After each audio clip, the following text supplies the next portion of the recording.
जय गुरु जय गुरु जय गुरु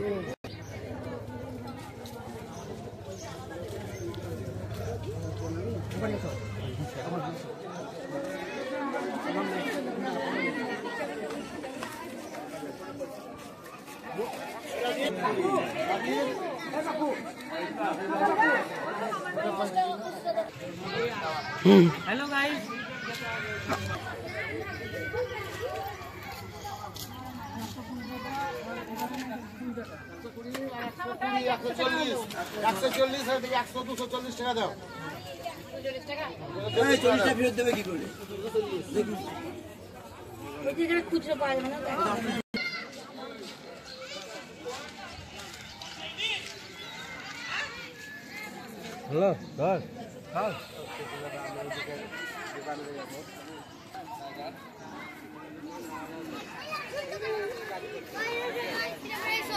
झुल्लू काटे झुल्लू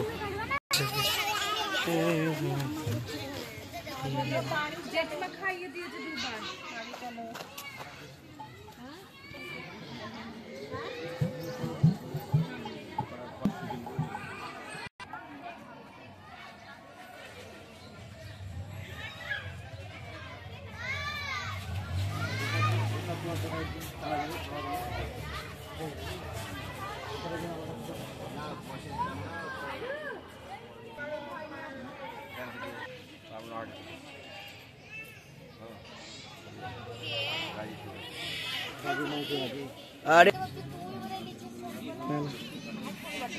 काकीमा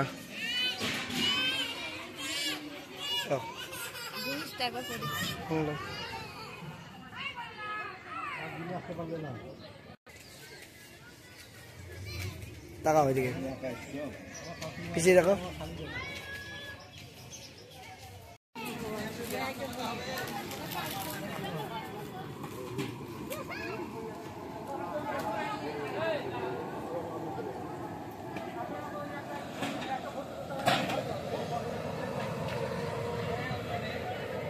आगे করে রাখতে হবে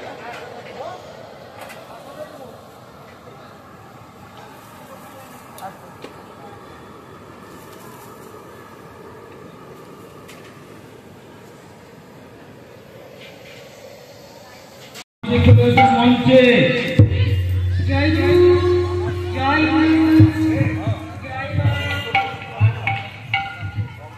जय गुरु जय गुरु জয় জয় মা জয় মা জয় মা জয় গুরু জয় গুরু জয় গুরু জয় গুরু জয় গুরু জয় গুরু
সবাই হাত ধরে সবাই হাত ধরো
দাসের প্রার্থনা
Bye.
জয় হরি জয় জয়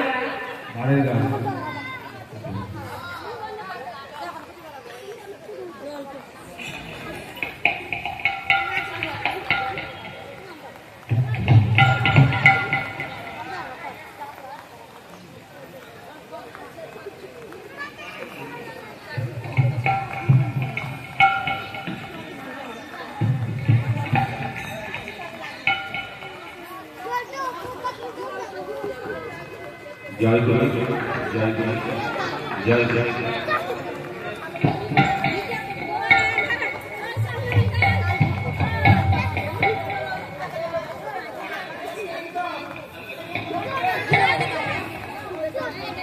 जय जय गुरु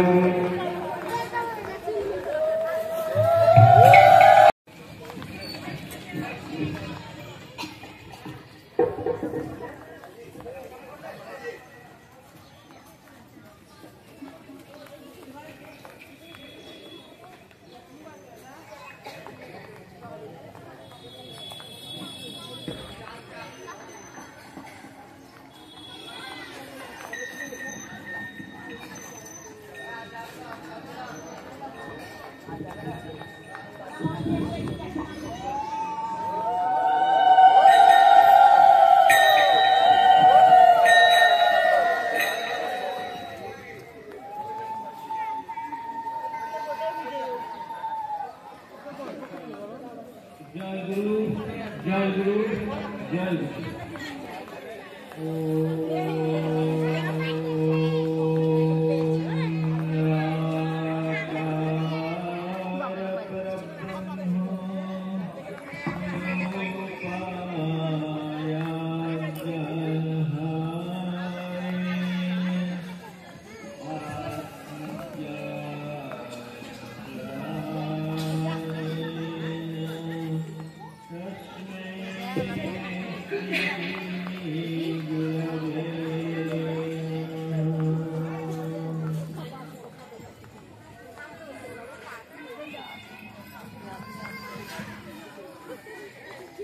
ठाकुर महाराजेर राखी चरणे अनंत कोटि प्रणाम निवेदन करे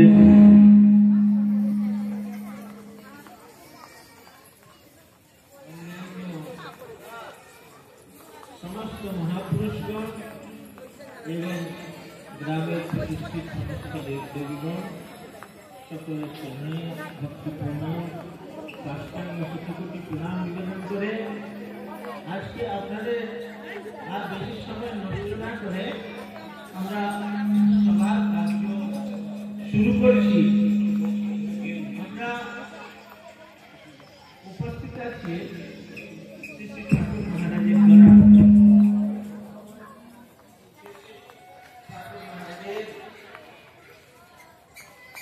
ভাবাদর্শে প্রতিষ্ঠিত শ্রী শ্রী নিগমানন্দ সারস্বত সংঘাত বিরতি এটা সংঘ প্রতিষ্ঠা ১৭ বর্ষ পূর্তি অনুষ্ঠান এখানে অনুষ্ঠিত হচ্ছে। আজ এই অনুষ্ঠানের শুভারম্ভ হয়ে গেছে, তো আবার সঙ্গীত ইত্যাদি দ্বারা এবং দ্বারা এবারে আমরা শুনে চলে যাচ্ছি শ্রী শ্রী ঠাকুর মহারাজের বাণী শ্রবণ করব। অভয় বাণী থেকে পাঠ করে শোনাচ্ছে শ্রী মদন মোহন মন্ডল।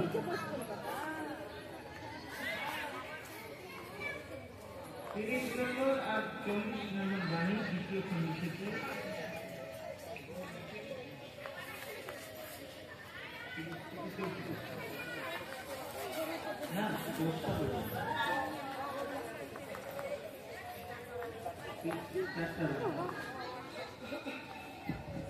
জয় গুরু জয় গুরু জয় গুরু। শ্রী ঠাকুর মহারাজের মুখস্থিত বাণী। অভয় বাণী অভয় দানে ঘুরিয়াছে মৃত্যু ভয়, তোমার প্রতি শিষ্য আজি তোমার কৃপায় মৃত্যুঞ্জয়। গীতার বাণীর মতোই তোমার শক্তিশালী অভয় বাণী, শান্ত তৃপ্ত হবে শুনে এই জগতের সকল প্রাণী। জয় গুরু।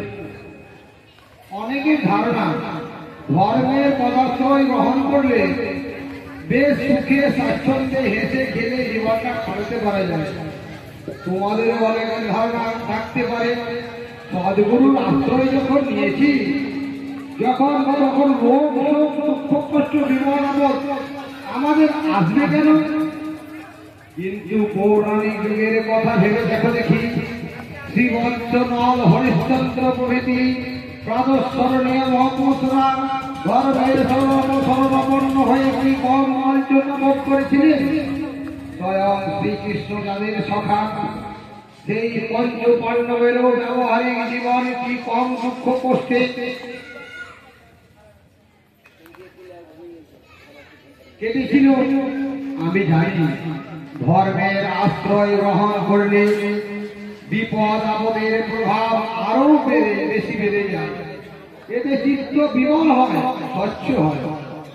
আমি তোমাদের গুরু, তোমাদের সকল কর্মের বোঝা আমি নিজে হাতে গ্রহণ করেছি তোমাদের মুক্তির বলে। আমি আগুন তোমাদের মাঝে স্ফুলিঙ্গ স্বরূপ বীজ অর্পণ করেছি, তোমাদেরও আগুন করে তুলব বলে। অগ্নি স্ফুলিঙ্গ চিরন্তর সত্য, তার দাহকা শক্তি অপ্রতিহত।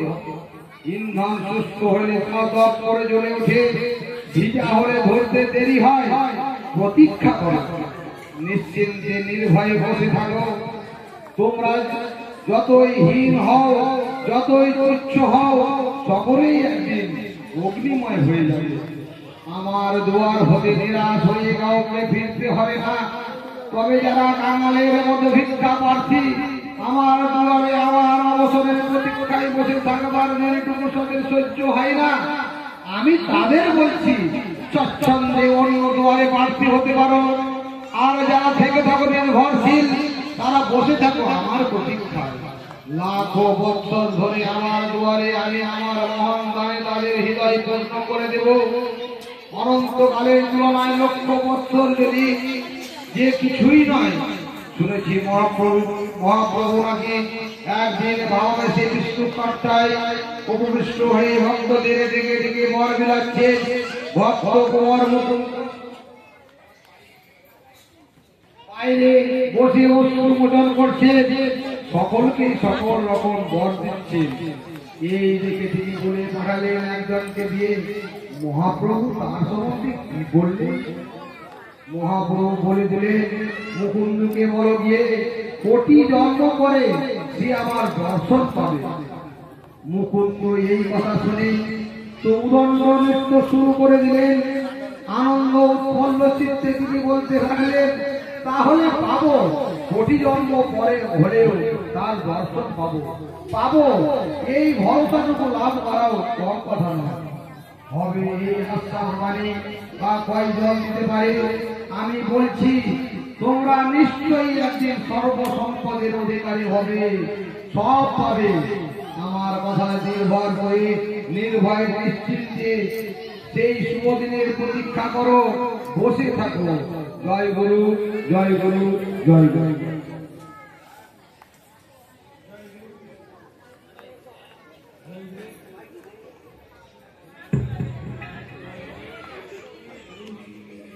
জয় গুরু, জয় গুরু, জয় গুরু। এবারে সুভাষ রামায়ণ।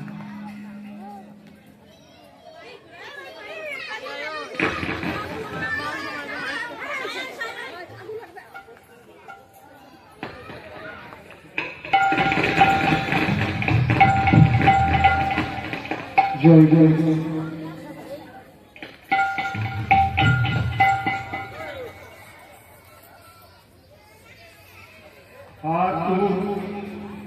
তোমার বাঁশির ধ্বনি শুনে সবাই এসেছে, ঠাকুর তোমার বাঁশির ধ্বনি শুনে সবাই এসেছে, তোমার প্রেমের আলে বাঁশির আলে ঠাকুর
কৃপা করে তুমি ওহে অন্তর্যামী সেনাসুত দাও সবার বাবা।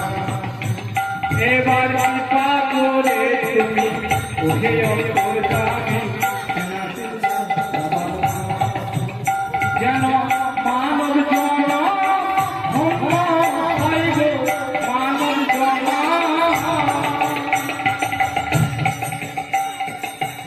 দয়াল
ঠাকুর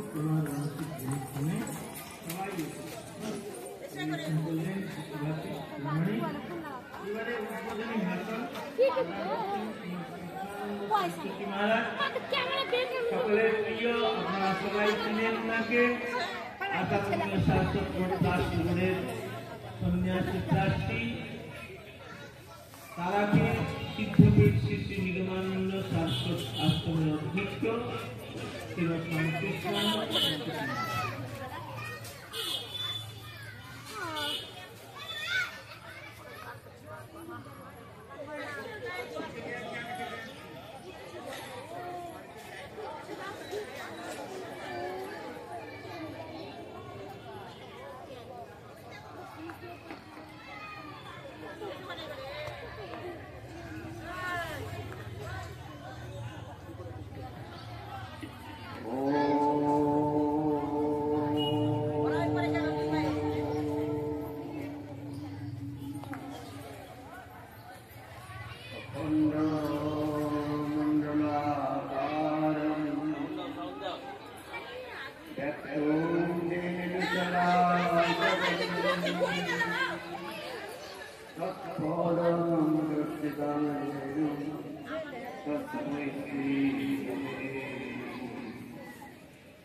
এবং পরকালের দেবতা সাধনা গুরু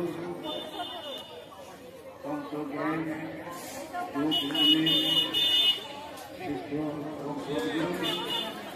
কিছু ঠাকুরের চরণে জানাই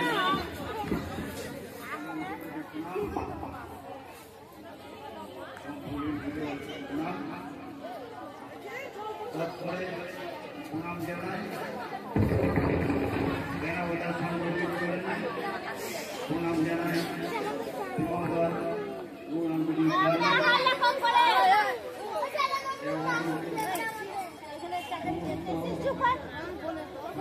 দেব দেবী চরণে প্রণাম জানাই এবং তারপরে প্রণাম জানাই অধ্যকার সভার প্রতিনিধি সভাপতি তথা আমাদের আসাম পরিষদ স্বাস্থ্য বোর্ডের প্রাক্তনের সভাপতি আইনপাঠ দীক্ষাচার্য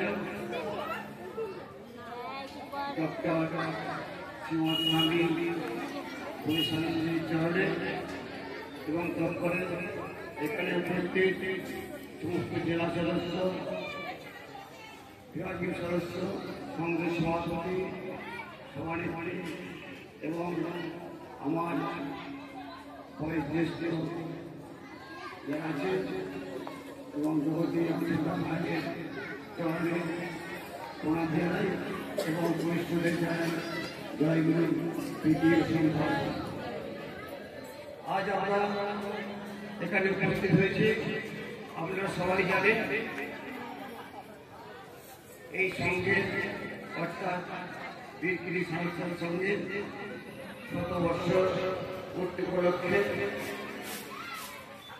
আগে এই জায়গাটার নাম ছিল বীরক্ষেত্রী, তারপরে আস্তে আস্তে বীরগিরি নাম। এই সঙ্গে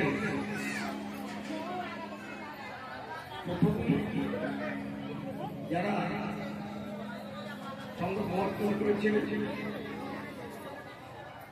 তাদের মধ্যে পূর্ণানন্দ পরমাণিক এবং কালীদাস মহাশয় অগ্রগণ্য। তারা 1330 সালে কালীদাস পড়া নামে ডাক্তারবাবু ছিলেন দিল্লিতে, সে কলকাতায় গিয়ে ঠাকুরের যোগী গুরু বইটা নিয়ে আসে। সেই বইটা এই করুণা সিন্ধু পরমাণিক এবং কালীদাস দত্ত মহাশয় পড়ে পড়ে উদ্বুদ্ধ হয়ে পুরীতে যায় ঠাকুরের সঙ্গে সাক্ষাৎ করতে। ঠাকুর তখন পুরী গিরি অবস্থান করতে। ঠাকুরের কাছে গিয়ে ঠাকুরের কাছে দীক্ষা নিলেন। দীক্ষা নেওয়ার পরে তারপরে ভক্ত নিয়ে কিছু ভক্ত নিয়ে 1329 সালে এই বীরগিরি সৎসঙ্গে তোমার নাম ছিল সারস্বত জয়গুরু বা সারস্বত সেবা সংঘ। সেই সংঘটা তারপরে আস্তে আস্তে বড় হয়ে বৃদ্ধি করে বৃদ্ধি হয়ে এক এক করে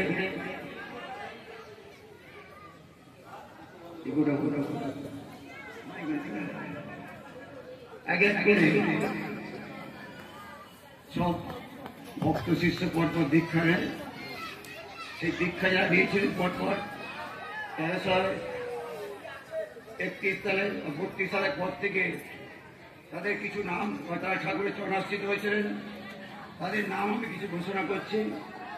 1330 সালে পুরীর গিরিকুটিতে গিয়ে দীক্ষা নিয়েছিলেন করুণা সিন্ধু পরমাণিক ও কালীদাস দত্ত মহাশয়, তারা বীরগিরি ছিলেন।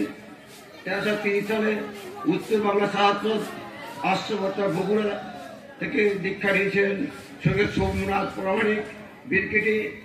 1331 সালে পুরীতে গিরিকুটিতে থেকে দীক্ষা নিয়েছিলেন স্বর্গীয় ইন্দ্রভূষণ দাস ও কালীপদ দত্ত মহাশয় বীরগিরি বাড়ি। 1331 সালে কুমিল্লা আশ্রম থেকে দীক্ষা নিয়েছিলেন স্বর্গীয় নিত্য গোপাল সিংহ মহাশয় দমদমা।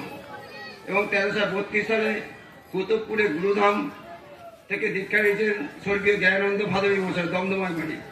1333 সালে দক্ষিণ বাংলা সাহায্য আশ্রম অর্থাৎ হালিশহর থেকে দীক্ষা নিয়েছেন স্বর্গীয় অন্নদানন্দ ভাদবী মহাশয় দমদমায় বাড়ি। 1333 সালে পশ্চিম বাংলা সাহায্য আশ্রম অর্থাৎ খড়কুসুম আশ্রম থেকে দীক্ষা নিয়েছিলেন কীর্তিভূষণ দাস মহাশয়। 1334 সালে কৃষ্ণনগর থেকে দীক্ষা নিয়েছিলেন স্বর্গীয় গোপেশ্বর দত্ত মহাশয়। তারপর 1334 সালে কপিলামুখ মর্তিপাড়া আসামে এটা সেখান থেকে দীক্ষা নিয়েছিলেন স্বর্গীয় সুহাসিনী দাসী মহাশয় বীরগিরিতে। এবং তারপর 1334 সালে কৃষ্ণনগর থেকে দীক্ষা নিয়েছিলেন দক্ষবালা দত্ত, স্বর্গীয় নীরদ বরণা দাসী এবং স্বর্গীয় শ্বেতাম্বরণীতা সেন। 1338 সালে দক্ষিণ বাংলা শাস্ত্র সংগঠন হালিশহর থেকে দীক্ষা নিয়েছিলেন স্বর্গীয় শঙ্করপদ সেন, স্বর্গীয় অরঙ্গিনী সেন এবং স্বর্গীয় প্রফুল্ল বালা দত্ত। এবং 1335 সালে আশ্বিন মাসে সংক্রান্তির দিন বুধবার বীরকিটি নিবাসী ইন্দুভূষণ দাস এবং কীর্তিভূষণ দত্ত দাস মহাশয়, দুই ভাই, ওরা কি করে মন্দিরের জন্য কিছু জায়গা দান, এখন যে সংঘ মন্দিরটা আছেন সেই সংঘ মন্দিরটা জায়গাটা দান করেন। এবং 1337 সালে 4 ভাদ্র ঝুলন পূর্ণিমার দিন ঠাকুর মহারাজের অনুমোদনে এবং পশ্চিমবাংলা সারস্বত আশ্রম কর্কসভার অধ্যক্ষ ছিলেন তৎকালীন শ্রীমৎ স্বামী চিদানন্দ সরস্বতী মহারাজ। তার নির্দেশে শ্রীমৎ স্বামী পূর্ণানন্দ ব্রহ্মচারী গুরুবম্বে, এখন যে বর্তমানে গুরুবম্বের আসন, ওখানে গুরুবম্বের আসন তখন প্রতিষ্ঠা করেন। এই সংঘ তখন ছিলেন পশ্চিমবাংলা শাশ্বত আশ্রমের অধীনে। ওই সংঘের নামকরণ তখন ছিল বীরকিলা করতে হয় বীরকিটি শাশ্বত সংঘ। বাংলায় 1347 সালে 14 জ্যৈষ্ঠ জল কষ্ট নিবারণের জন্য আমাদের করুণা সিন্ধু পরমাণিক মশাই যে ইজারাটা দেখছেন বা কুয়া, সেটা হচ্ছে খনন করেন। এবং 1353 সালে 9 চৈত্র থেকে ওই সংঘ দক্ষিণ বাংলা সারস্বত আশ্রমে, অর্থাৎ কি দক্ষিণ হালিশহরে অন্তর্ভুক্ত হয়। দক্ষিণ বাংলা সারস্বত আশ্রম বিভাগের বিভাগীয় সম্মেলনী এই বীরকিটিতে অনুষ্ঠিত হয়েছিলেন 1354 সালে। এই সময়ের মন্দিরে মৃত্তিকা মাটির ছিল, মন্দিরটা তখন মাটির ছিল। তারপর বীরকিটি সারস্বত সংঘের একাধিকবার বহু সন্ন্যাসী ব্রহ্মচারীরা সবাই বা মহারাজরা সবাই এসেছিলেন। এবং 1398 সালে প্রাক্তন মহন্ত যে জ্ঞানানন্দ সরস্বতী মহারাজ, তিনি আসেন এবং তৎকালীন যে ট্রাস্টি ছিলেন জিতমোহন হাটা মহাশয় এখানে এসে দেখলেন। দেখার পরে বললেন পাকা থেকে মৃত্তিকা থেকে মাটির দিকে সেখানে পাকা ঘরের ব্যবস্থা করলেন, অনুমোদন দিলেন। এবং 1404 সালে মহন্ত মহারাজ জ্ঞানানন্দ সরস্বতী 1404 সালের 28 অগ্রহায়ণ বুধবার শ্রীমৎ স্বামী জ্ঞানানন্দ সরস্বতী মহারাজ আজ যে আমাদের গুরুমের আসন দেখছেন, ওই আসনটা প্রতিষ্ঠা করেন।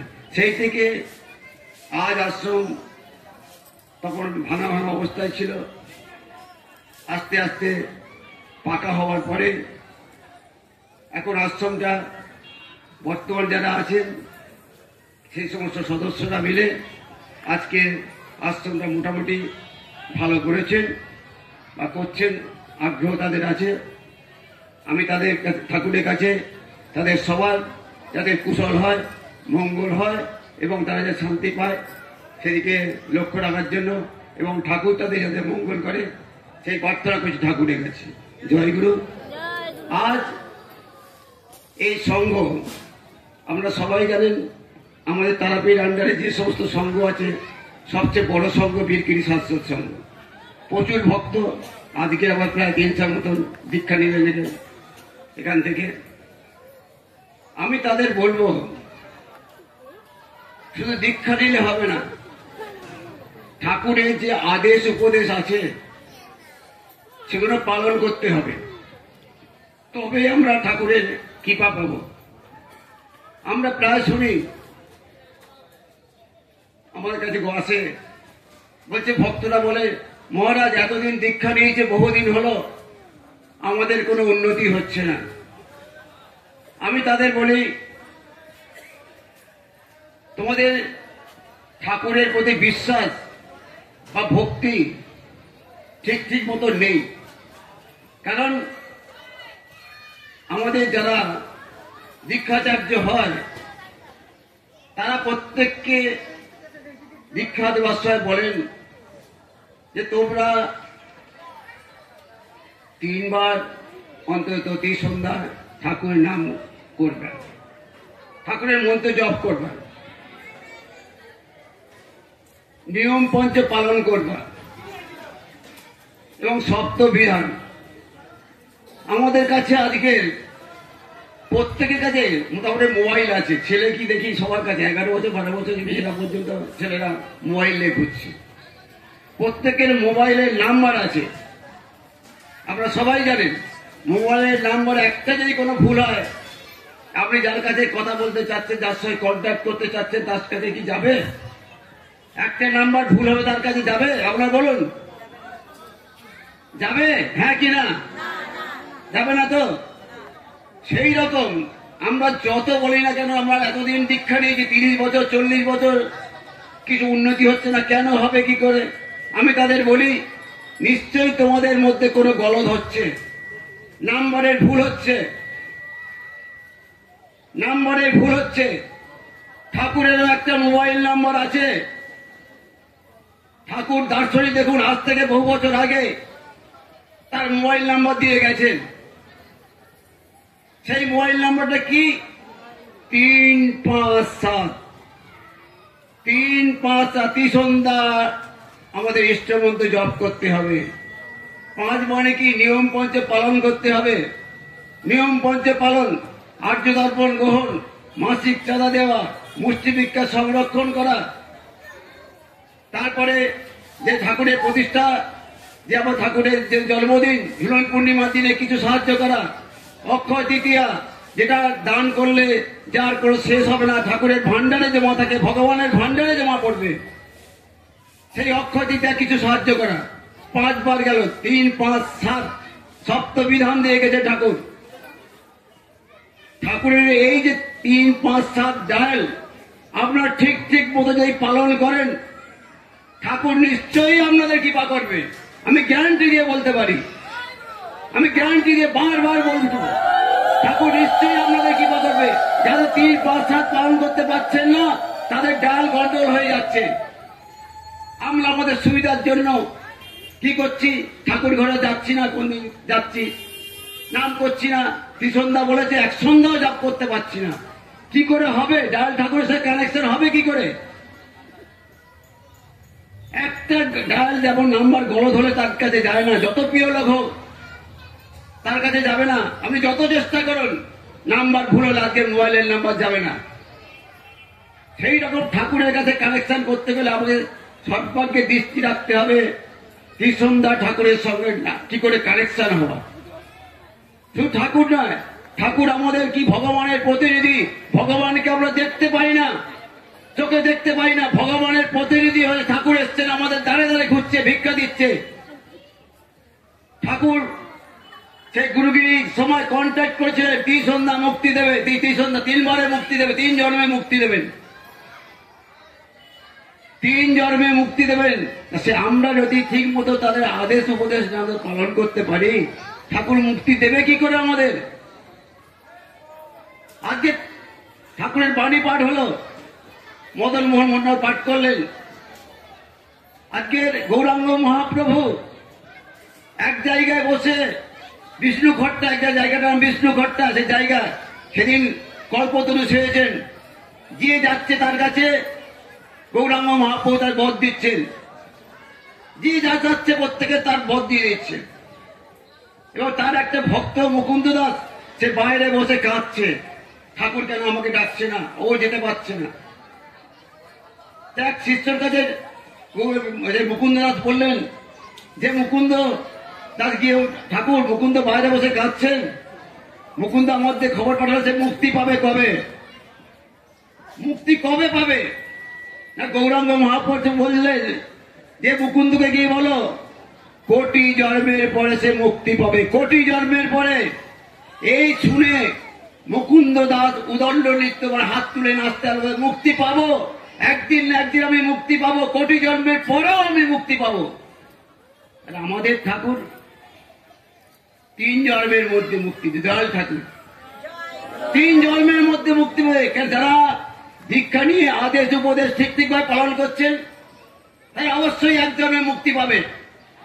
আর যারা ঠাকুর বলছে, যারা আমার বিরুদ্ধে আচরণ করছে, আমার কাছে দীক্ষা নিতে নিয়ে অন্য গুরুর কাছে যাচ্ছে বা বদনাম করছে, তারা যারা 3 জন্মের মুক্তি পায় 3 জন্মের মধ্যে মহামায়ার সাথে কন্ট্যাক্ট করেছে গুরুগিরি ভার নেওয়ার সময়।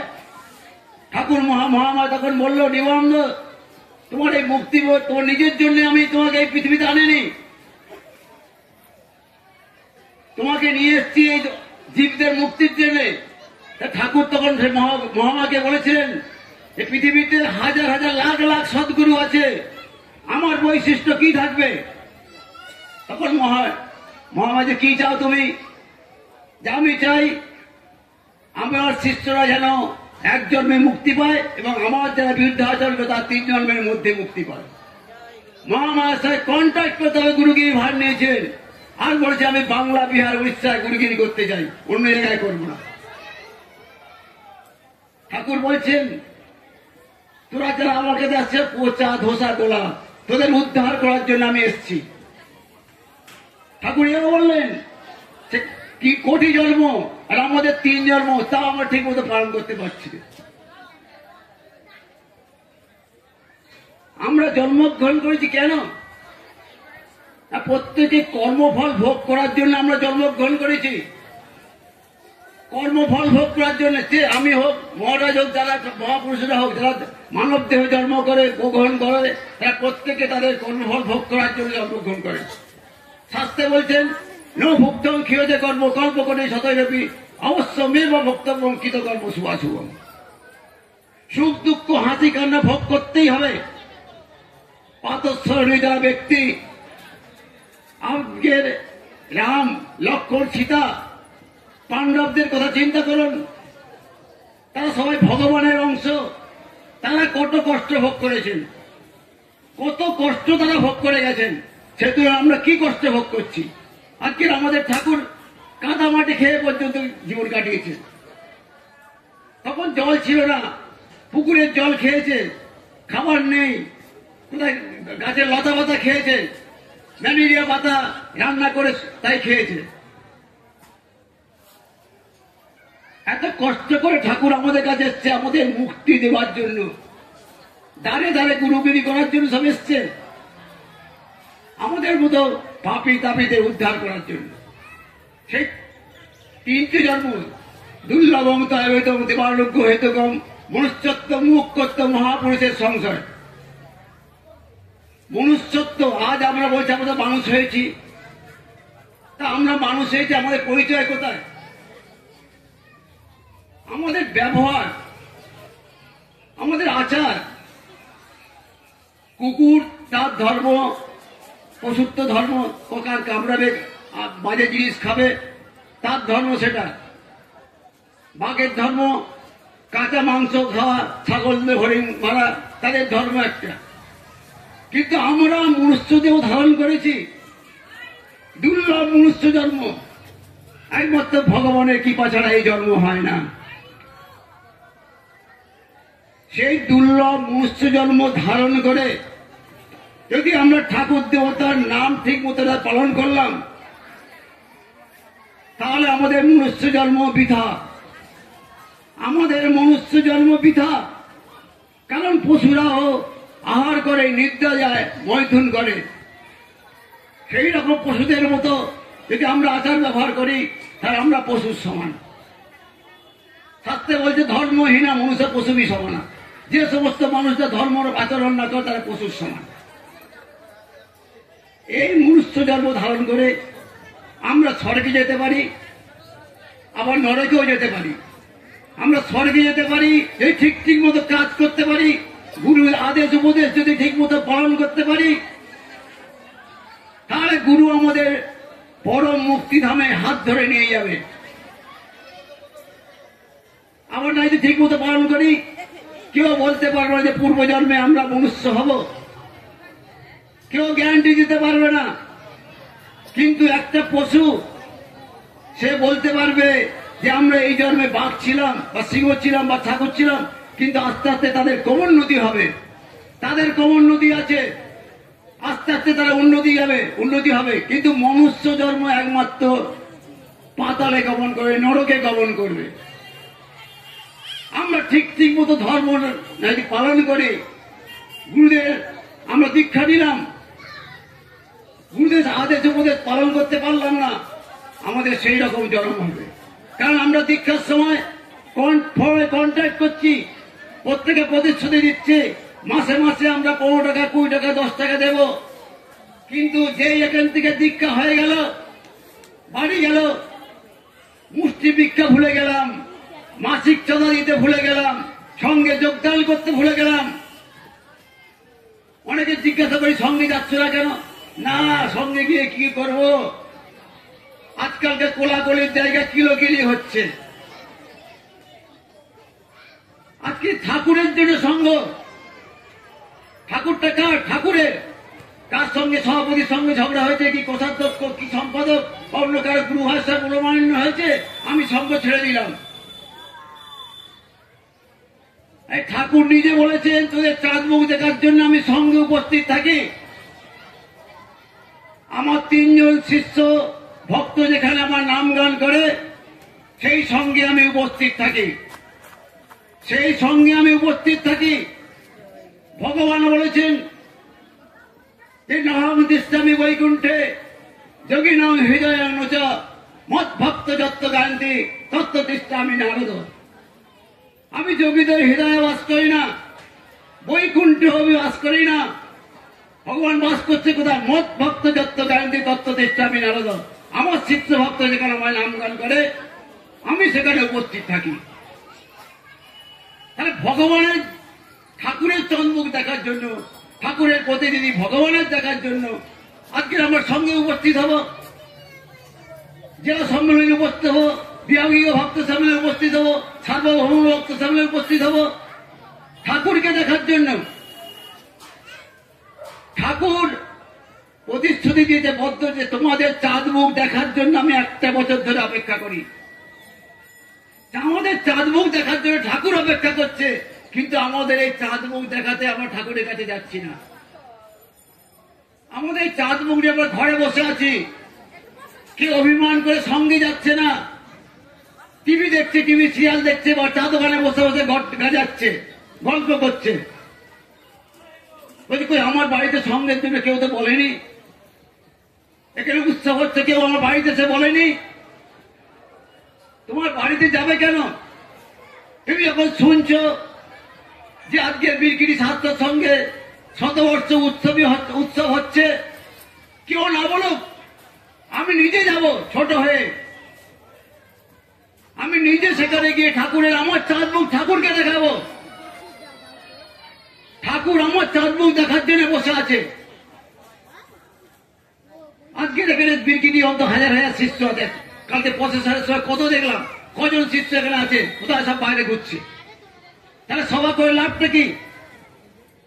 সবাই বসবো না, গাজাবো, গল্প করবো, চা দোকানে বসবো, ঘরে বসে আছে কত। মহারাজদের নিয়ে এসছি, মহারাজরা এসছে এখানে উপস্থিত আছে, সব বাইরে ঘুরছে।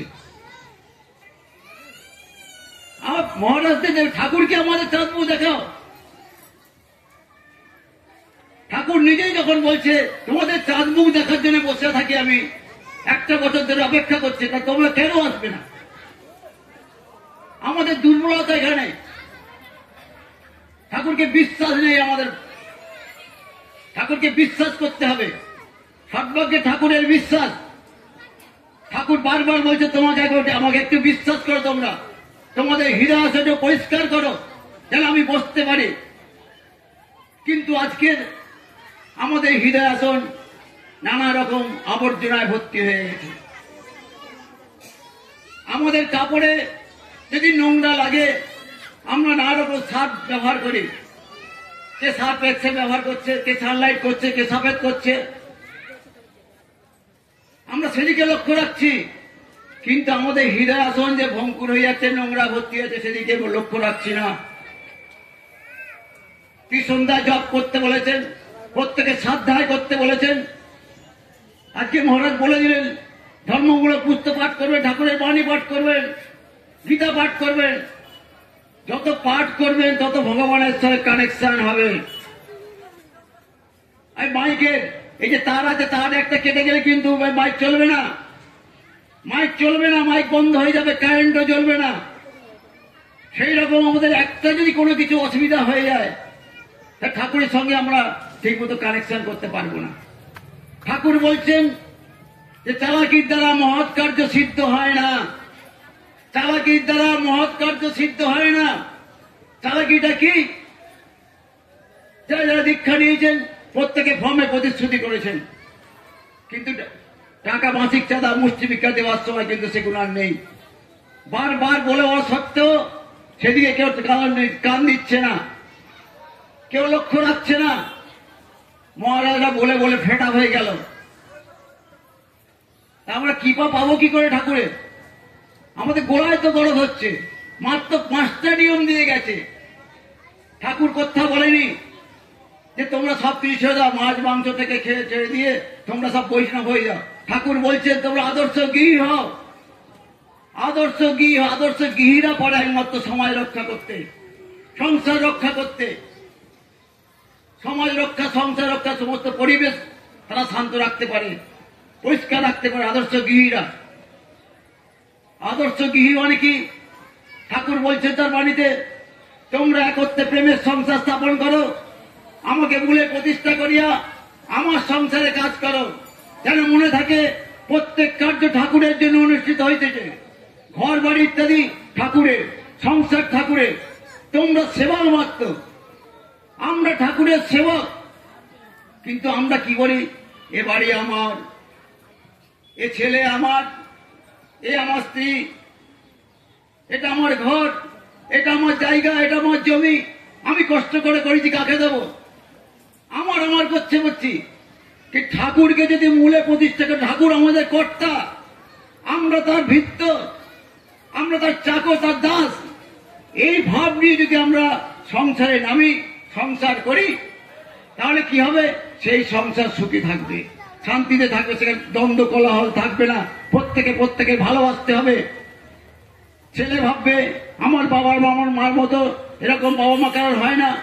ছেলে মেয়েরা ভাববে আমার বাবা মার মতো এরকম বাবা মা কারোর হয় না। তারাই সব শিব, বাবা শিব, মা দুর্গা। বাবা মা ভাববে ছেলে মেয়েরা আমার কার্তিক, গণেশ। তাদের ভালোবাসতে হবে। ভালোবাসার আদান প্রদান যেখানে আছে, ভালোবাসা যেখানে আছে, সেখানে কোনদিন কোনো দ্বন্দ্ব থাকবে না। বিশ্বাস, ভালোবাসা। ঠাকুরকে বিশ্বাস করতে হবে। ঠাকুর বলেছেন আমি সঙ্গে উপস্থিত থাকি, আমার শিষ্য ভক্ত যেখানে উপস্থিত থাকে আমি সেখানে উপস্থিত থাকি। মানে ঠাকুর আজকেও এখানে উপস্থিত আছেন। ঠাকুরের না তো কথা মিথ্যা হয়ে যাবে।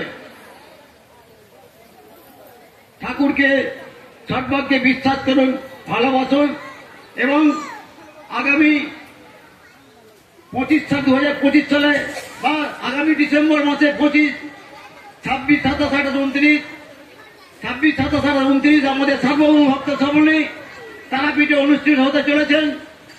আপনারা সবাই জানেন, মহারাজ দীক্ষার সমাজে বলেও দিয়েছেন। তা আপনারা সবাই যাবেন। আমাদের চাঁদ মুখ দেখার জন্য, ঠাকুরকে দেখানোর জন্য আমরা সবাই যাবেন। আমি সবাইকে অনুরোধ করছি আপনারা সবাই যাবেন। যাবেন তো? জয় গুরু। সবাই সম্মিলিত জয় গুরু, জয় গুরু, জয় গুরু। সবাই যাবেন এবং সবাই আপনারা সবাই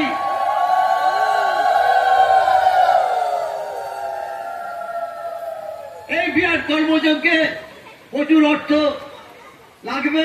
আমরা প্রায় 3.5 কোটি টাকার মতো বাজেট করেছি। এত টাকা আমাদের পক্ষে যে কমিটি তা সংগ্রহ করা সম্ভব নয়। আপনাদের সবাই নিয়ে আমরা আশা করি আমরা সবাই দেবেন। আমি এখানে বীরগিরি স্বাস্থ্য সংঘের অনুবর্তী যারা সমস্ত শিষ্য ভক্ত আছে, জেলা সদস্য যারা আছে, সংঘ সভাপতি, সম্পাদক যারা আছেন, তাদের কাছে অনুরোধ করব এবং সমস্ত ভক্তদের কাছে অনুরোধ করব আপনারা চেষ্টা করবেন একদিনের খাবার যাতে আপনারা দিতে পারেন। সেই একদিনের খাবার সমস্ত যারা ভক্ত আসবে, দূর দূর থেকে আসবে, আপনাদের পয়সায় তারা সেবা করবেন। আপনারা বলুন আমরা সবাই একদিনের খাবার দেবেন। জয় গুরু, জয় গুরু। একদিনের খাবার সবাই দিয়ে দেবেন, তবেই আপনাদের ঠাকুরের কৃপা পাবেন। নিশ্চয়ই ঠাকুর কৃপা করবেন। আপনাদের অর্থে যারা দূর দূর থেকে ভক্তরা আসবেন সবাই সেবা করবেন। এই বলে আমি আমার বক্তব্য শেষ করছি। বেশি দীর্ঘায়িত করবো না, কারণ বৃষ্টি আসছে। সর্বে ভবতু সুখিনো, সর্বে সন্তু নিরাময়া, सर्वे भक्तानि पश्यन्तु मा कश्चित् दुःखभाग्। ओम सत्य बोध सत्य जय गुरु जय गुरु जय गुरु।